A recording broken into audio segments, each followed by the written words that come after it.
So I watched the budget in Australia and I'm quite frankly flawed and shocked by it. I'm still processing everything. I feel like I'm going through the 5 stages of grief here.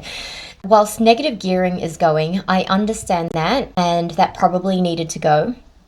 I do think there are some implications and consequences when that goes. But what I don't understand is that why is the CGT discount being abolished, not only for property investors, but for share investors as well? How is that going to help with the objective of stabilizing house prices?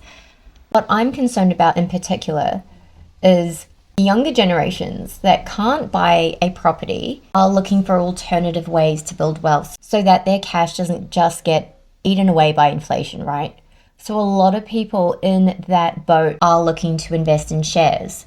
But now we have a situation where the CGT discount is being abolished for share investors as well. It's becoming increasingly harder to build wealth, and the younger generations are going to experience a more punitive way of trying to be self-reliant and to try build wealth.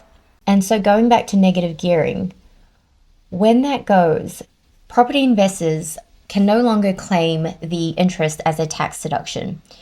They can use those losses for other properties they may hold, but with that, what could probably happen is that they're going to try and make up for those losses by increasing the rental yield, which means that rents are going to go up, again, hurting those who can't buy a property. So when rent goes up, it becomes harder to save. And then with your hard-earned savings, you try to buy shares, and the after-tax profit that you get from that will be less. So it's becoming more punitive in Australia to actually try and build wealth and become self-funded.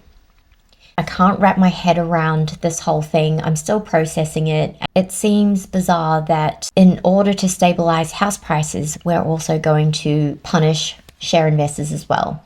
To be honest, for me, it feels like we're in the Matrix and that you go through one door and that's no longer available. You go through another door, that's not an option. You go through another, nope.